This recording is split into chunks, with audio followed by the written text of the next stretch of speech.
Welcome to the UI experience. Welcome to the UI experience.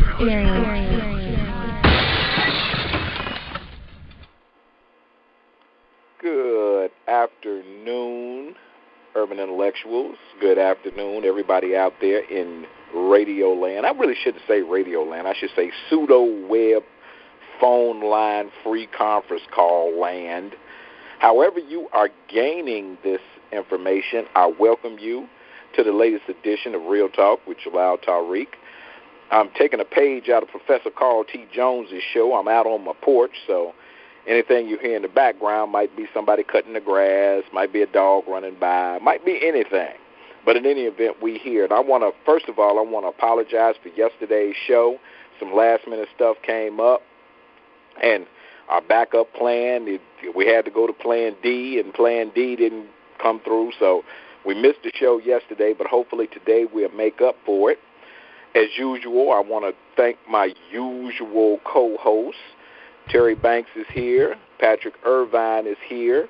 First subject that I want to get around to, well, before I do that, let me do my PSA. My PSA is the revolution will not be televised, but it must be funded.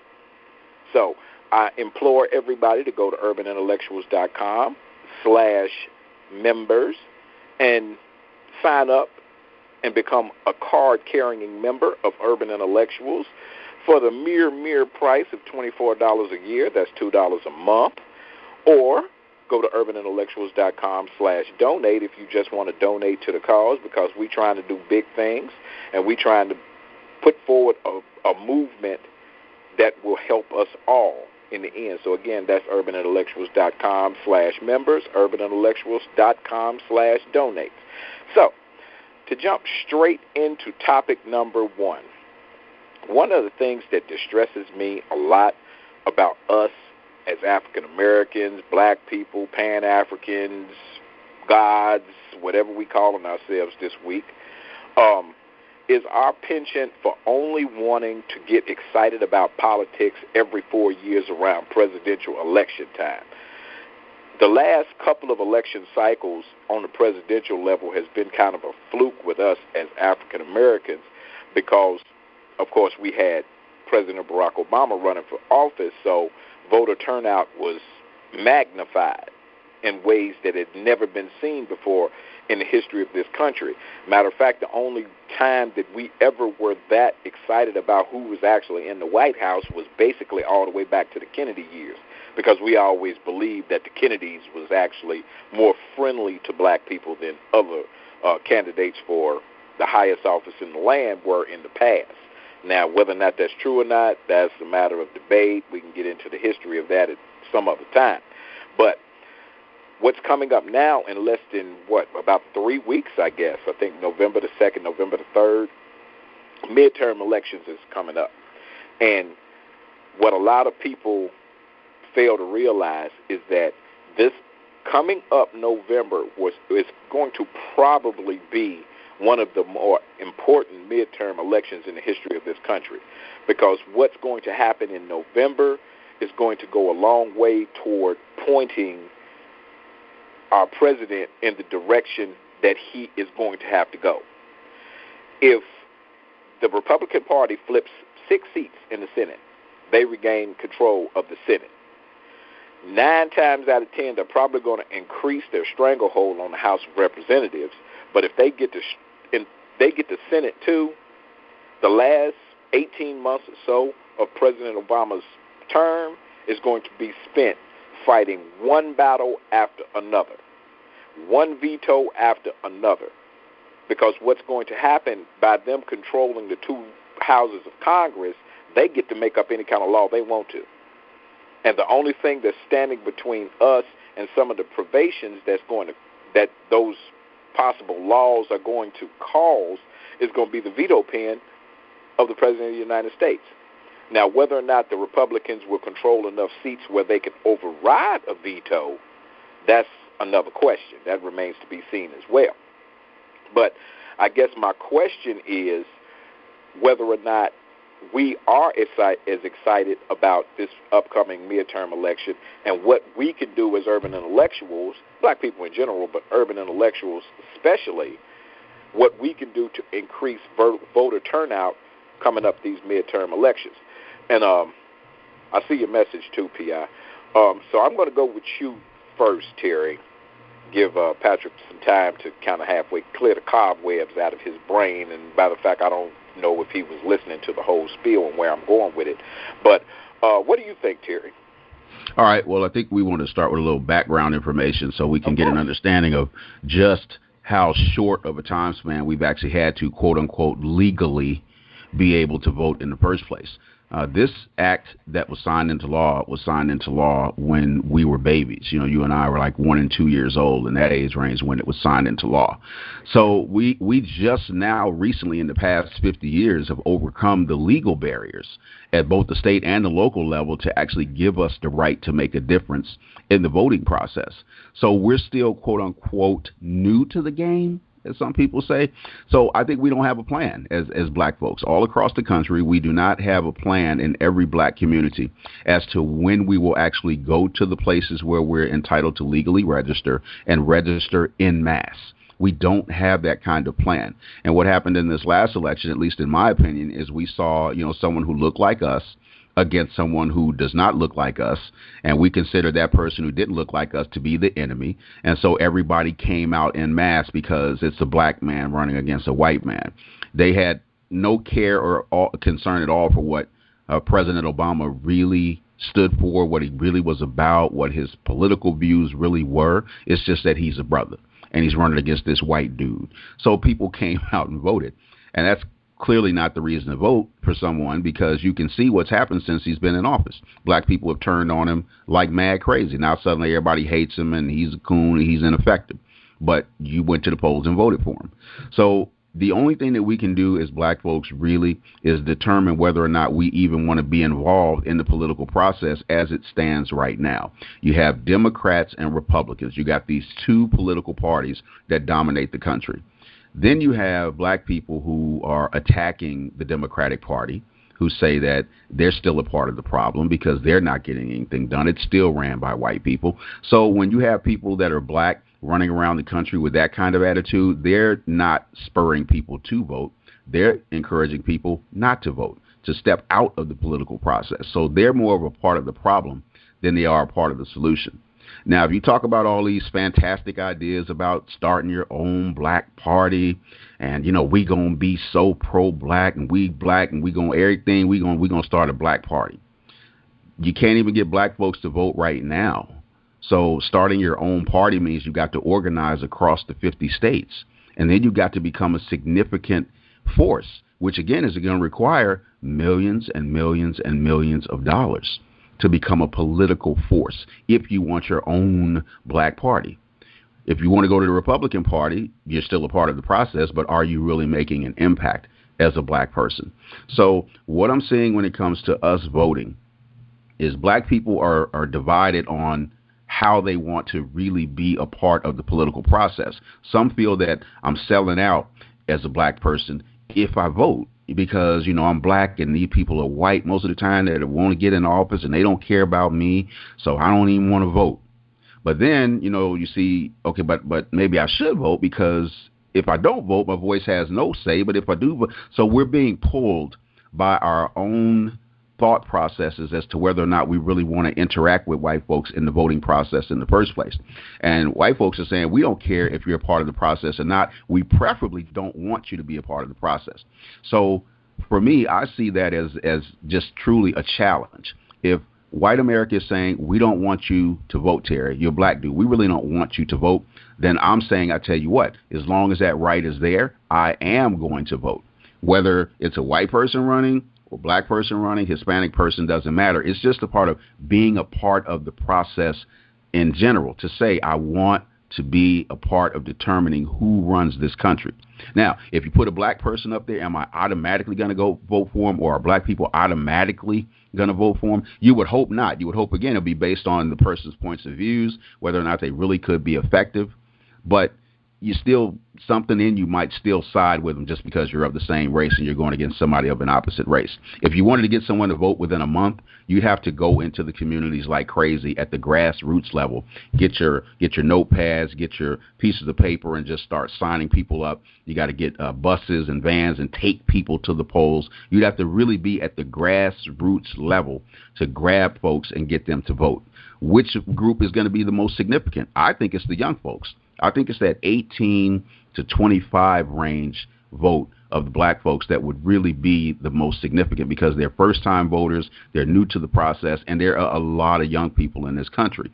So they could really flip the balance of the vote if they would come out. But they themselves have their own issues with whether or not, they feel, they even want to be a part of the process. So we got some challenges to get black people to unite in just one philosophical viewpoint as to should we even be a part of the political process, and who do we align ourselves with?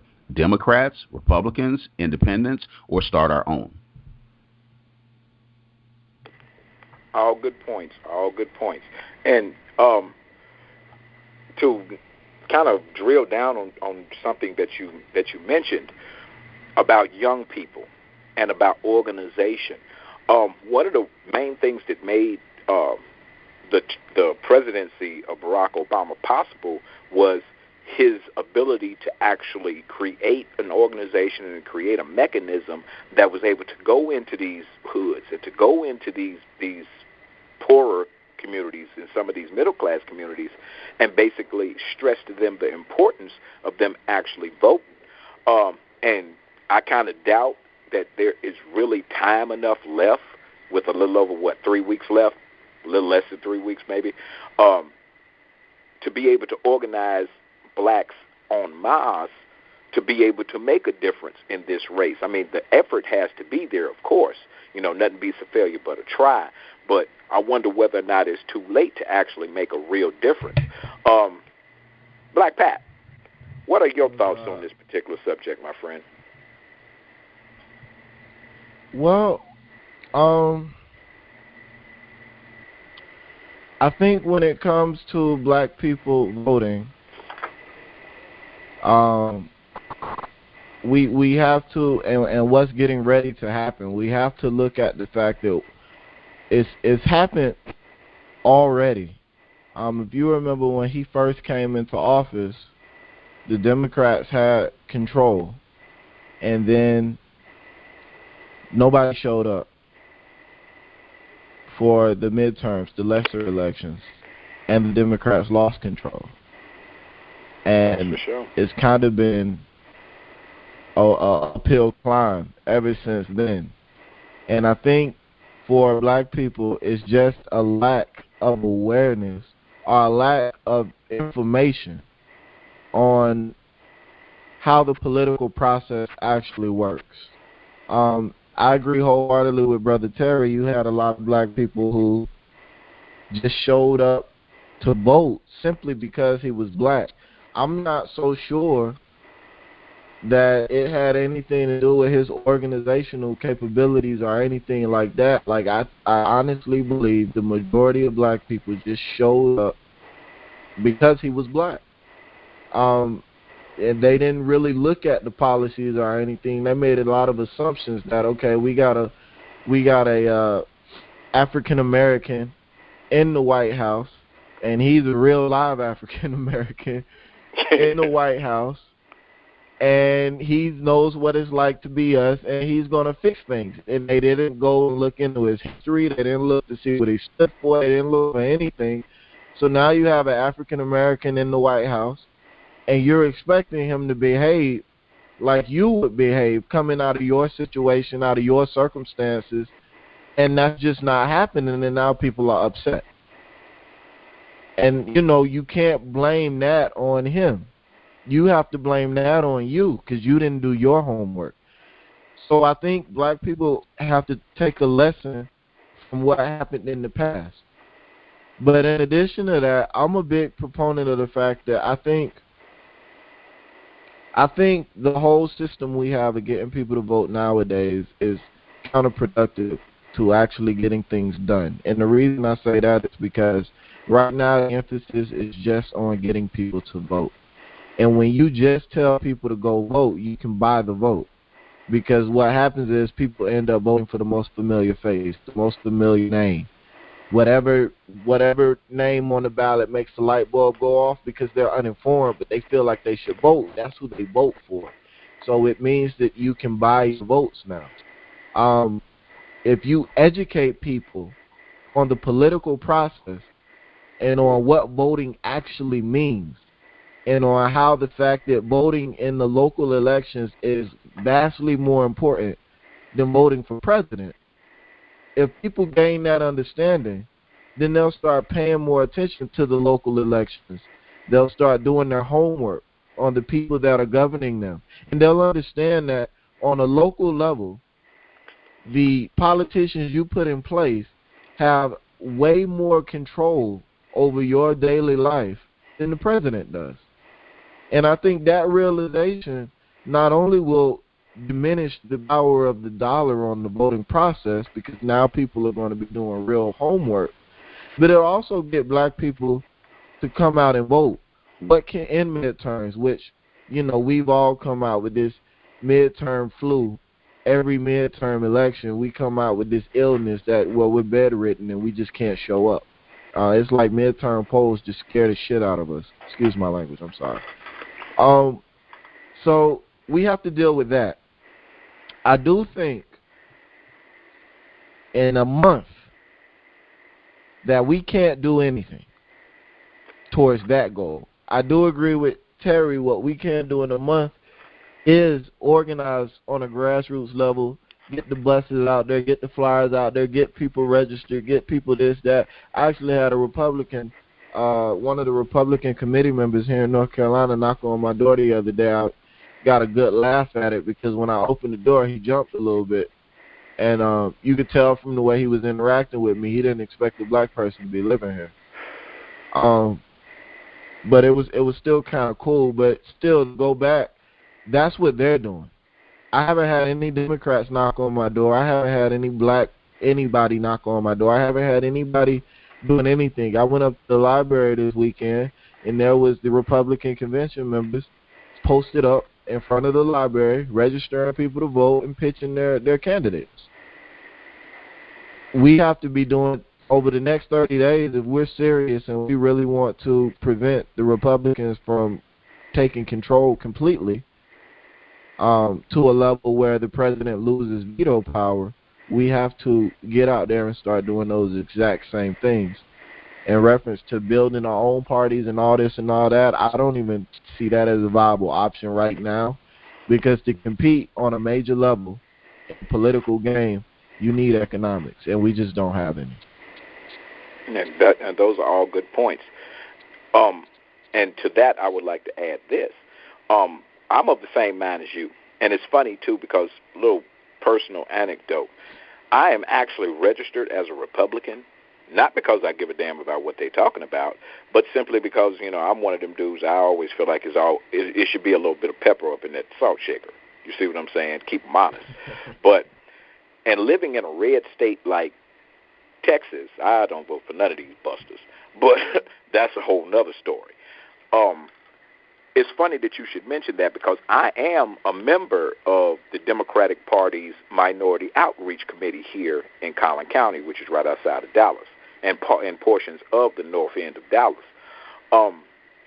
And I get an email maybe once every month and a half, 2 months or whatever, saying that they're going to meet at, Pepe's, or they're going to meet at Taco Bueno or something like that, and they're going to talk about what they're going to do for this upcoming midterm election. Because for those of you who don't know, the Democratic Party in Texas is like, it's like the KKK having an office in the middle of the hood. It just don't happen, and it's so haphazard. There's no, okay, every month we're going to meet on the 15th of the month, and we're going to get together, and I want everybody to bring 2 friends, whatever. It's basically 5 or 6 people, 9 or 10 people, if, maybe the Democratic chair might show up maybe once every 6 months. It's basically a bunch of people. We sit around, we drink coffee, we eat tacos, and we, kick it about the Cowboys. There's no thought, there's no planning, there's no, okay, well, what are we going to do? And to further that point, I'm like you. I didn't vote for Barack Obama simply because I didn't know enough about him. Freshman senator from Illinois, a state that I've didn't live in. I lived near, but I didn't live in, and I hadn't lived there in a number of years. So I wasn't really too, up on what his platform was. What is his personal goals? What is his personal ideals? Whether or not he's for us, whether or not he's against us, and I think a lot of people are waking up to the fact that, say what you want to say, love him to death, he's our president or whatever, but he's an elitist. He is about maintaining the status quo, which is not a bad thing because, hey, you do what you do, If that's where your bread is buttered, as the old folks used to say, then, hey, do you. Be the best you that you know how to be. But I never really looked for him to actually come up and say, okay, well, the first thing, my first platform plank is going to be doing something about poverty in inner city or poverty in poor communities, black or white. I didn't look for that from him like a lot of people did, right? And like you said, a lot of people just voted for him because he was not the other guy, And I think what's getting ready to happen as you speak about this midterm apathy that seems to come upon us, the intervening 2 years after a presidential election, is you getting ready to get what you pay for. You getting ready to see the fruits of your inactivity. Not necessarily on the national level because, like you said, we don't have the kind of finances, the kind of organizations to actually be able to affect that unless,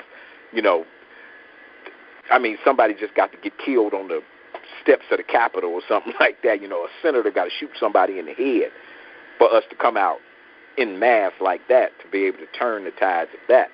But even on the local elections, what happens on the local elections is that when we don't turn out, then the people who represent us 9 times out of 10 doesn't look like us, and for the most part does not share the same concerns that we share. And what that does is that gives them that causal link to the level above them at the state level and then subsequently to the federal level. And what's going to happen come November the 4th, November the 5th, I forget when Election Day is, I think it's the 3rd, but what's going to happen the next couple of days after that is you're going to find that your apathy and your lack of commitment and your lack of drive to be able to put people in positions that share your same concerns, you're going to find out just how really bad they can be. A lot of the youngsters around, they weren't around when Reagan was president.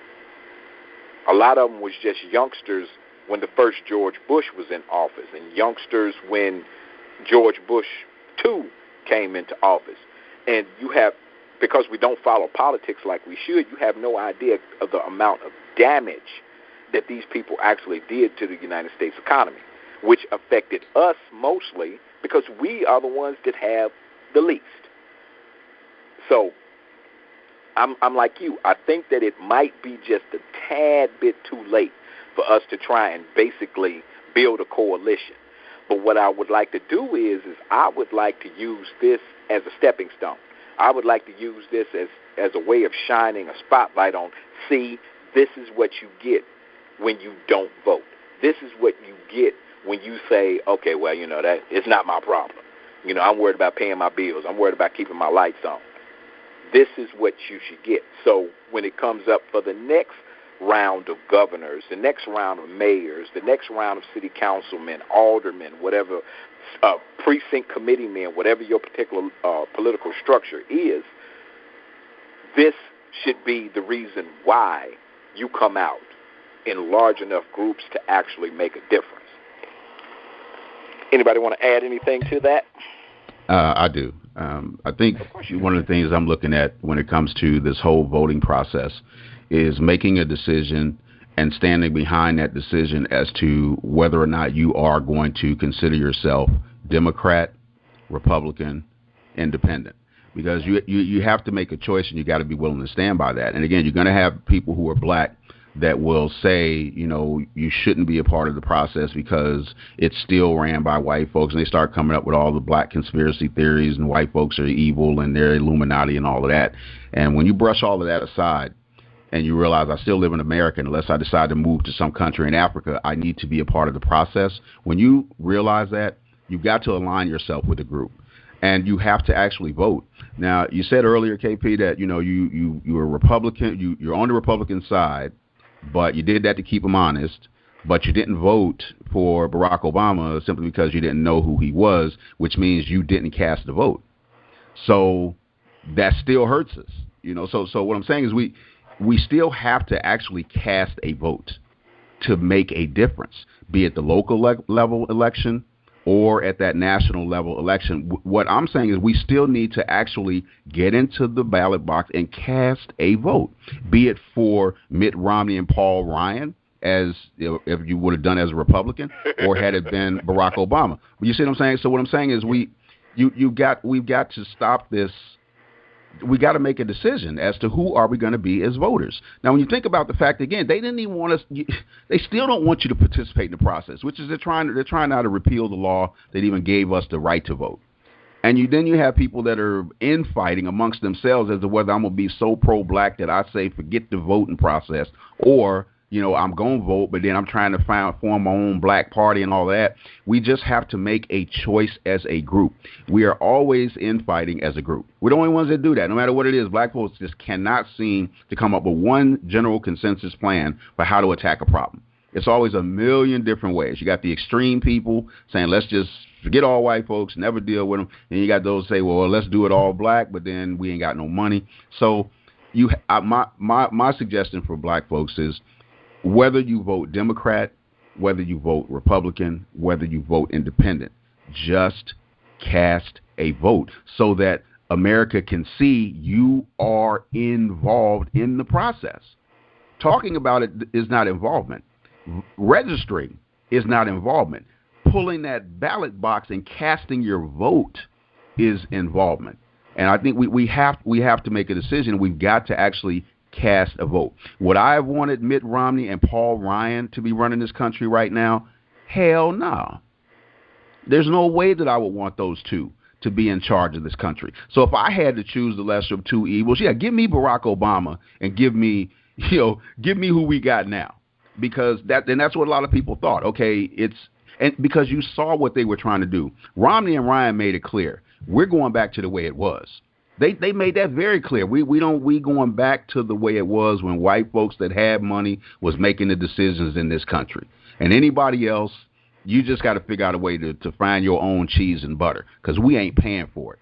So that's why black folks came out and said, oh, it scared them. Oh my God, they messing with my food stamps. They messing with my unemployment. What? I got to vote. But now that the man is in office, nobody's supporting him because they really weren't mentally involved in the process in the first place. So we got to be mentally involved, and you got to actually go and cast a vote. Patrick? I'm actually on the other side of that. I agree with a lot of what he said. Me personally, I think we've got to just start educating people. I mean, an educated person votes. That's been borne out so many different times in so many different ways. On a mass scale, an educated population votes. And when I say educated, I mean a population that understands what voting is in the political process. So my standpoint is and probably always will be until somebody shows me otherwise, we have to educate people on the political process, and that has to be a year-round thing. It has to be, and I'm talking about from the time they're kids all the way to the time they're adults. They need to be groomed on how America is run politically. They need to be taught the importance of their votes.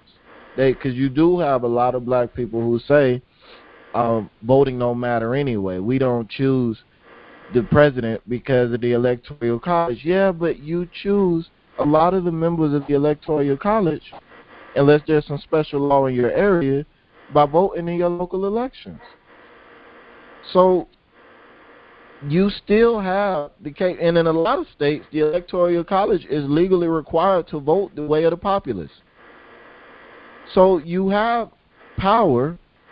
It's not your primary power, because obviously your primary source of power is your dollars and your spending habits. But voting is a damn good second.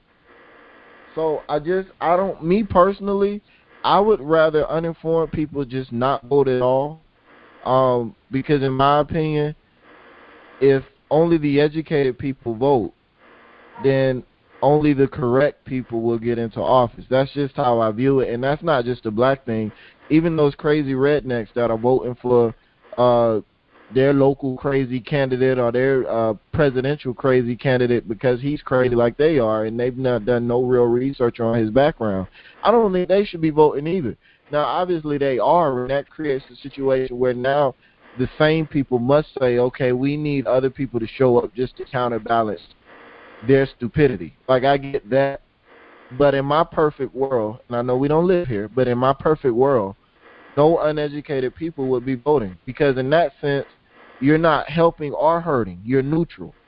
Now, I do agree 100% with what Brother Terry said. They don't want us to participate anyway, and for that very reason, we should be driving knowledge and getting ourselves out to participate on an educated basis.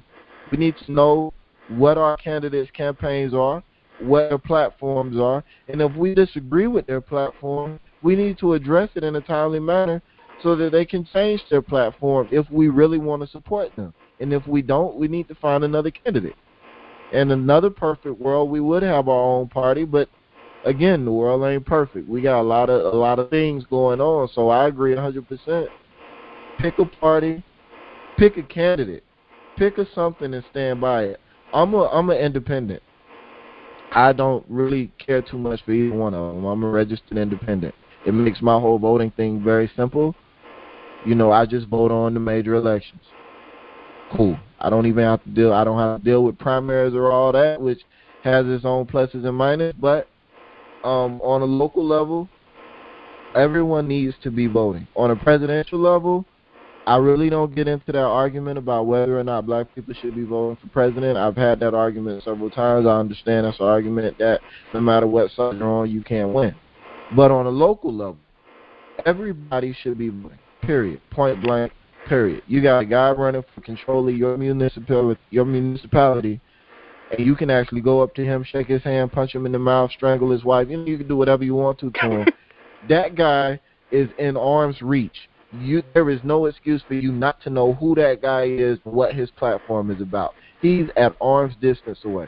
Everyone should be voting locally. Hear, hear. And because we ran a little bit over on that, I'm going to leave that with that point, and just encourage everybody to go out and at least vote for your local elected officials. You know, like Patrick said, find you somebody, research where they're coming from. Yeah, you don't have a whole lot of time, but find one that you feel is the best fit for what you are trying to do in your communities and vote for that person. Put that person in office and let him have a swing at trying to change some of the conditions that we find ourselves in most of our communities around this country. Now, topic number 2. I want to go and move on to something else. And let me set my timer so we can have our 20-minute spiel on this. NAACP, I think it was the Southern Negro Coordinating Committee, I think is what it was called, SNCC, the Southern Leadership Council of Leaders, the SCLC, I forget what, it's like 1,000 different alphabet soup organizations that's, purportedly all about our aims and our goals as black people in America. And Erica asked a good question on Urban Intellectuals the other day. Where is it that those groups started to fail us as a black community? And I didn't get a chance to really go into it as far as my response is concerned because I was at work at that time.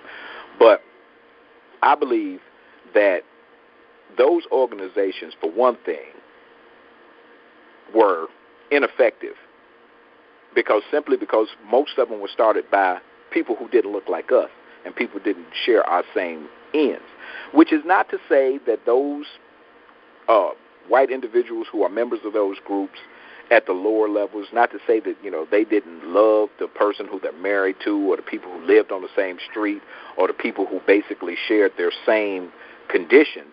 That's not to say that they weren't, but these was groups that were started for the most part by wealthy individuals who started these groups to maintain the status quo and to make sure that whatever backlash that they received from poor people in general and black people in specific were channeled in a certain direction.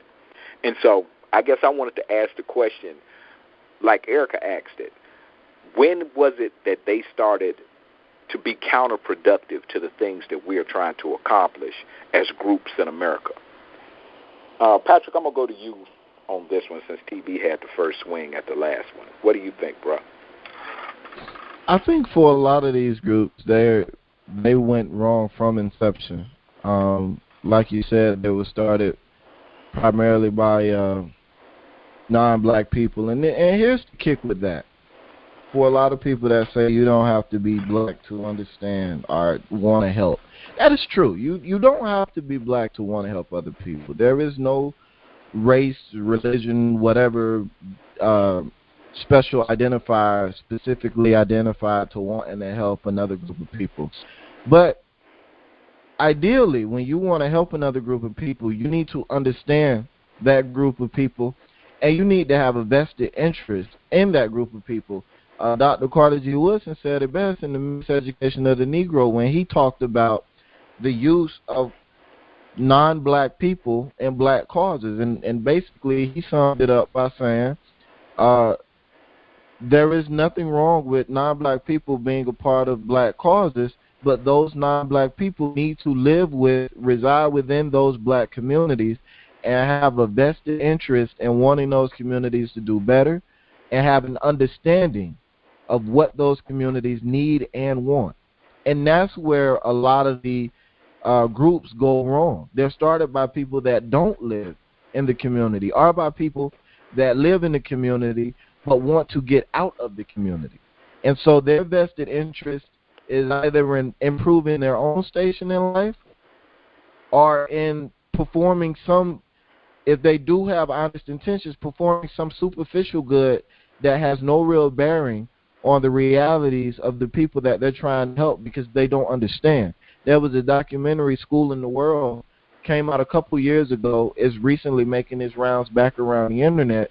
But in that documentary, they powerfully illustrate how Western thought processes and European modes of education and culture have influenced the rest of the world to the detriment of those societies, where you have thousands of native tongues being eliminated from existence and thousands of customs and thousands of traditions and thousands of ways of living that were not utilizing the consumerism lifestyle are being wiped from existence by people who see people who have to work the land, who have to live in houses that aren't mansions, who have to do all these things that they feel they don't have to do, they shouldn't have to do.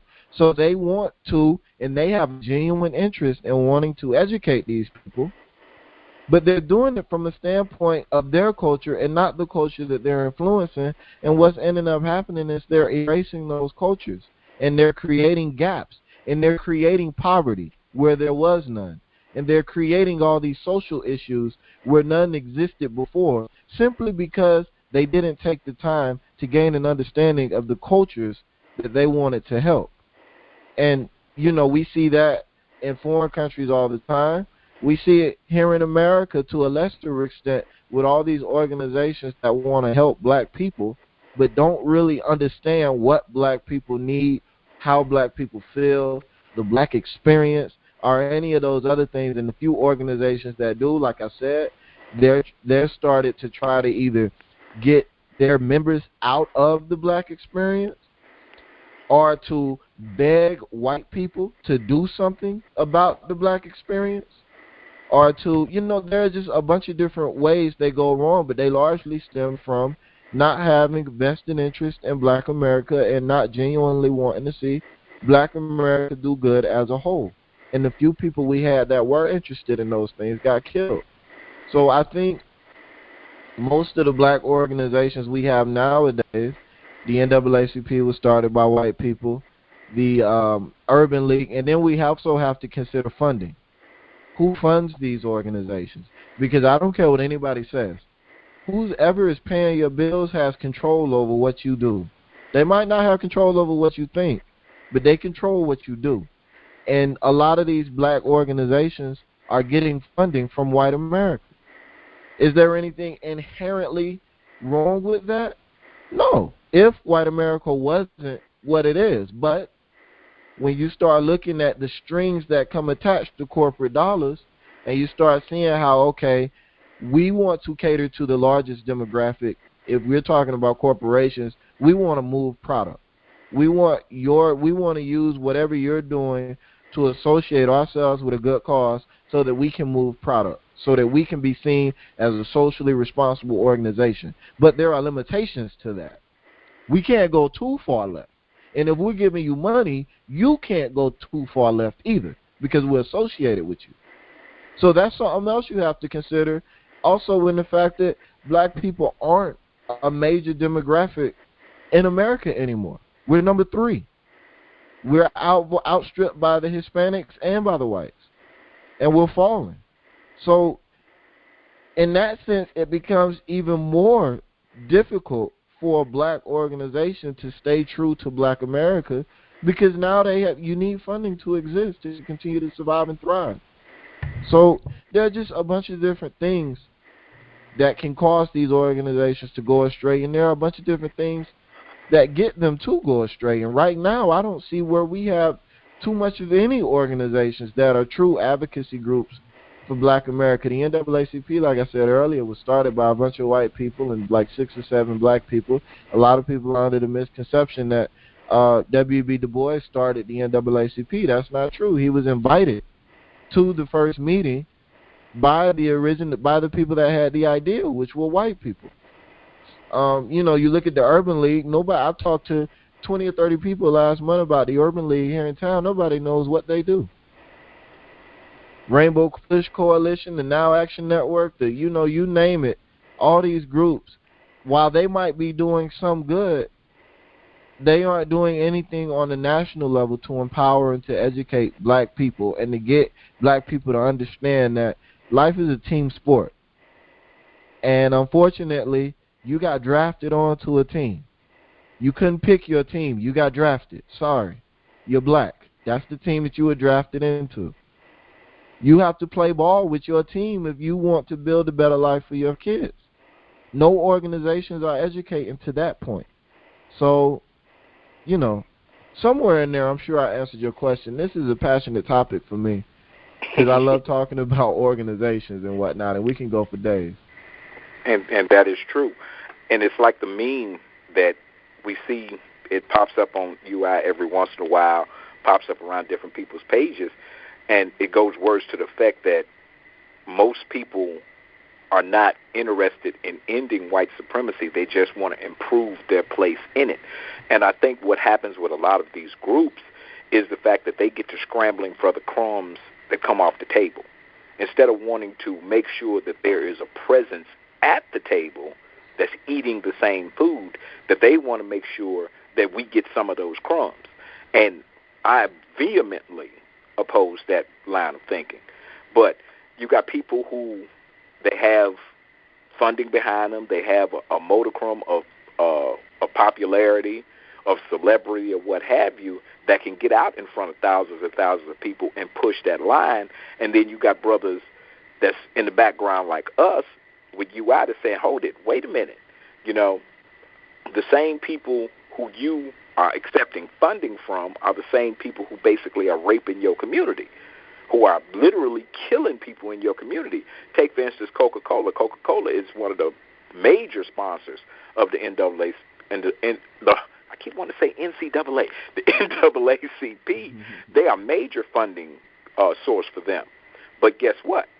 Coca-Cola, if you really read between the lines and do the research, Coca-Cola has probably killed just as many people as major tobacco companies in America through the ill effects of not only taking water sources away from indigenous people to make coke to sell in poor communities, but to the advent of obesity, which affects us as black people more than it does white people, to the diseases that comes with all of that sugar intake, the diabetes, the gout, the heart disease, and all of the things that come along with that, but you giving money to the NAACP and saying, look, I'm being socially responsible. And it's like you said, Patrick, that looks good on paper, but in reality, you're doing more harm than good. Terry, I know you want to jump in on this. What you think, bro? Well, let me say it this way. To answer the question directly, what are some of the ways that these organizations have failed is that these organizations create fractions and divisions in us as a race. So we start to align ourselves independently instead of as a unified front. So they've broken us down, and what has happened is we now are deciding to go with these individual little segments of the population and decide, okay, I only want to be a part of this group, and that's good enough for me. If you look at the organizations as a whole, I'm going to take my few minutes to let you know who they are. There are 21 that are major players in the game here in America that really could be a part of the voting process. They could teach us economic development. They could help us really learn to be a part of the economic process in terms of education. You can educate black folks into how to really take your money and then make it grow where you won't have to depend on the white dollars. As Patrick said earlier, once you accept their dollars, you got to accept some of their rules. So you have the 100 Black Men of America. You have the United Negro College Fund, the Organization of Black Designers, the National Society of Black Engineers. You have the Urban League, the National Urban League. You have the National Newspaper Publishers Association. And these are all supposedly black groups. The National Medical Association, the National Coalition of 100 Black Women, the National Council of Negro Women, the National Black Nurses Association, the National Black MBA Association, the National Black Chamber of Commerce, the National Black Business Council, NABJ, which is a group that I was a part of when I worked in radio. That's the National Association of Black Journalists, the National Association of Black Accountants, of course, the NAACP, the Joint Center for Political and Economic Studies, the Executive Leadership Council, the Association of Black Psychologists, and the American Association of Blacks in Energy. Now, again, these are supposed to be African-American organizations. So if you have these 21 organizations full of all of these educated and wise people who are supposed to have all this knowledge as to really how to move us forward, why haven't they come together as one big group and said, let's come together in the voting process, let's come together in the economic process, and let's come together in economic development in the black communities as a whole, and let's teach black folks how to truly build wealth, create wealth, sustain wealth. Because no matter whether anyone wants to admit it or not, the banks run America. They run the presidency. They determine what policies are going to be in place. They determine when the wars are going to be fought and why we have a war now. This is about banks and money. This is not about your beliefs. This isn't about whether you believe in something or not. This is about banks and money. And so if black people want to be a part of that process and these groups really do want to help, then you got to stop fracturing us. And they've got to stop dividing us. The agendas for that particular segment of the population shouldn't be about their own individual agenda. It should be about us as a whole. And until that happens, we're always going to be able to have these kind of conversations about why aren't we able to come together. But the fact in the end will be we still have not come together. And that's for sure. And as you said, there are numerous. And there's more than that. There's more than that. If you ever really think about it, a lot of those groups are even designed by the major overarching groups that they are loosely affiliated with to be fractious organizations, to be dividers of the people. Because have you ever really noticed that, okay, for instance, there's the American Bar Association. Mostly white, lawyers, yada, yada, yada. judges, court professionals, paralegals, because at one time in my life, I was a member of them as well. Then you have the National Bar Association, the NBA. You have the American Medical Association, the AMA. Then you have the National Medical Association, which is primarily black folks. Everything that we do as a group has always got to be a step down from prestige, a step down from major funding sources, a step down for just about everything that goes on as far as politics in this country and as far as moving us ahead in this country. Because what ends up happening is that once those individuals decide that they want to try and change the outlook, that they decide that they want to change the conversation, what ends up happening is that major dollars get behind them, and major dollars start pushing them in the direction that those major dollars want them to go. And what they do is then they turn around and they push us in the direction that the status quo wants to go. And like you said, these are brothers that's educated. This is the quote-unquote talented 10th that everybody talks about. So you ask yourself, well, if you have all this education, if you supposedly know more than the average person on the streets, why are you falling for the okie doke just like everybody else is? They're falling for it because it's financially lucrative for them to fall for it. They know exactly what they're doing, but they're making a conscious choice. Okay, I can take this money and try and do what I can. A lot of them convince themselves, well, I'm working from the inside. You know, we have to be in there to be able to change things, so I'm going to work from the inside. But that money is alluring. That source of funding has a tendency of corrupting you and corrupting your goals and corrupting your ideals. And that's what I think is sad about it. Because up until maybe 1975 or so, and for what I know, for a lot of you guys, y'all wasn't around then, up to about 1975 or so, the facade was actually intact. We actually believed that those organizations were trying to do something for us until the Black Panthers basically came around in the late 60s, early 70s, and basically showed, said, okay, well, wait a minute. There's a different side to this. There's a different face to this. And there are different methods that we need to actually be, pursuing that might actually change our conditions in this country. And that's when people start shining that light on those organizations. And basically that's when those organizations pulled that mask off, and we found out that they wasn't really as about us as they said they were. And I'm sorry. Go ahead. I was going to say, and a lot of those groups, like my wife was a part of the Black Nurses Association. And I've been a part of a few skilled black organizations as well that I remain nameless. But a lot of those organizations are basically, how do I put it? They fall under the category of black people who formed a group so that they could figure out how they could better position themselves in white supremacy. They fall under the guise of black organizations that aren't really for the advancement of all black people. They're just for the advancement of the black people in their group. They're not interested in changing the paradigm. They're interested in moving up in the paradigm. And that's, I think, a big problem. I mean, and we have this whole copycat mentality, which is one of the things I'm so happy about UI. But we have this copycat mentality where when white people do something, we got to do it too. White people make fraternities and sororities, we got to make fraternities and sororities. White people have a national association, we got to make an American association, or vice versa to counterbalance theirs. White people did this, we have to do that. White people did that, we have to do this. And because of that, we're always a step behind in reacting to what white people are doing.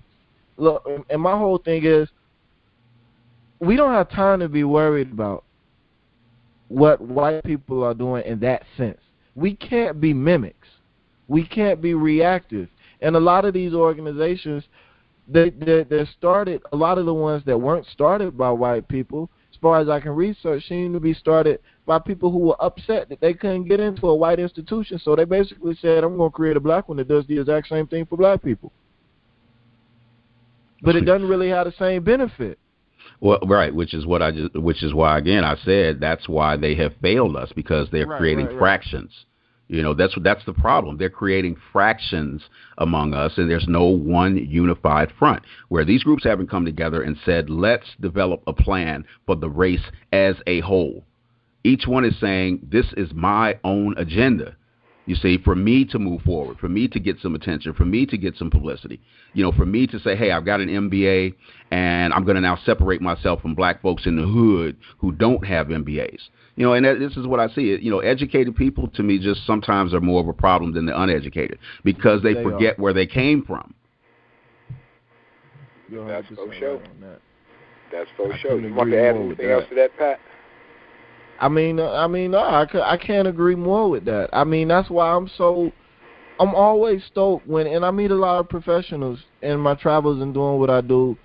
And I tell you, and I got to give Dr. Ade shouts out. That's one of the most down-to-earth PhDs that I've ever, or EdDs, or, you know, that I've ever met in my life. I got to give Maisha Williams shout out too, because she's one of the most down-to-earth PhDs that I've ever. Now, I grew up with Maisha, so she didn't really have a choice. I was going to chin-check her into being down-to-earth.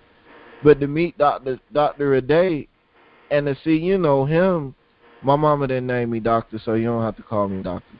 You know, and I know for some it's like, well, I work for it and I've earned it, so you're going to call me that. But just to see that level of down-to-eartness and a PhD, because I've met so many that have like a permanent stick up their butt. They just... And they raise their eyebrows to everybody, and they're constantly looking down their nose. And if you don't have a PhD, then you're subpar to them. And that's just educated people in the black community. That culture that they've gotten ingrained in or indoctrinated in at those higher level institutions, and I've been to them. I'm a doctorate level student myself.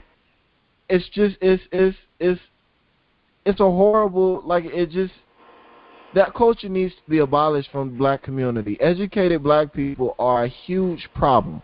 A huge, huge, huge problem. And nobody wants to say it. I'll say it.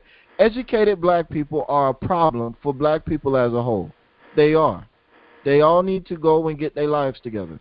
Figure out what they want to do. That's faux show. That is faux show. You know, that's my new catchphrase now. Whenever y'all make a really good point, I'll just say, that's faux show. You know, it's funny. I'm looking at my clocks, and I got one clock that says 1:51 and one clock that says 1:59, and they're supposedly both digital. Wonder how that happened. But be that as it may, I'm going to go with the one on my computer who says that we have less than 1 minute left on this show.